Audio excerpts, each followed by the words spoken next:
जैसे जैसे मतदान का वक्त नजदीक आते जा रहा है, बीजेपी अपने ही नेताओं के बयानों से घिरती हुई नजर आ रही है। आए दिन बीजेपी नेताओं के विवादित बयान को लेकर विपक्ष हमलावर नजर आ रहा है। चुनाव प्रचार प्रसार के दौरान अमरावती से बीजेपी प्रत्याशी नवनीत राणा ने भी कुछ ऐसा कह दिया, जिसके बाद से वो बुरी तरह से विपक्ष के निशाने पर आ गई हैं। नवनीत के बयान को लेकर विपक्षी नेताओं ने उनके साथ ही बीजेपी पर भी जमकर निशाना साधा है।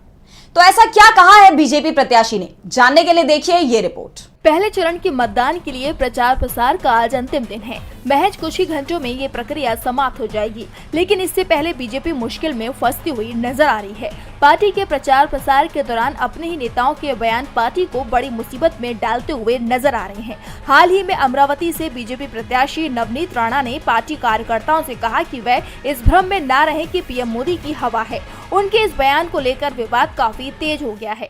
दरअसल नवनीत राणा 2019 के चुनाव में इस सीट से निर्दलीय चुनाव जीती थी और इस बार वो बीजेपी के टिकट पर चुनाव लड़ रही हैं। उन्होंने अमरावती में चुनाव प्रचार के दौरान कहा कि 2019 में पीएम मोदी की हवा थी, तब मैं निर्दलीय चुनकर आई थी, इसीलिए चुनाव को हल्के में नहीं लेना है। पीएम मोदी की हवा के भ्रम में कोई ना रहे, इतनी बड़ी व्यवस्था है। और 2019 में एक निर्दलीय चुना गया था। विपक्ष ने उनके इस बयान को तुरंत लपक लिया। शरद गुट की एनसीपी और उद्धव ठाकरे की शिवसेना यूपीटी ने उनके इस बयान को लेकर बीजेपी पर तंज कसते हुए कहा कि वो सही बोल रही हैं। एनसीपी शरद चंद्र पवार के प्रवक्ता महेश तपसे ने कहा कि नवनीत ने जो कहा वह सच है। बीजेपी खुद जानती है कि मोदी लहर नहीं है। ये बीजेपी के तरीके में दिख रहा है कि वो एक के बाद एक विपक्ष के नेता को मैदान में उतार रही है और जिन नेताओं पर उन्होंने भ्रष्टाचार के आरोप लगाए उससे इम्पोर्ट कर रही है। शिवसेना सांसद संजय राउत ने कहा कि मोदी लहर के बारे में भूल जाएं। पीएम मोदी खुद अपनी सीट जीत पाएंगे, ये बड़ा सवाल है। यहाँ तक कि बीजेपी के अपने उम्मीदवार भी पहले से ही सच बोल रहे हैं और वो भी खुले तौर पर, जोर शोर से, इसे स्पष्ट रूप से।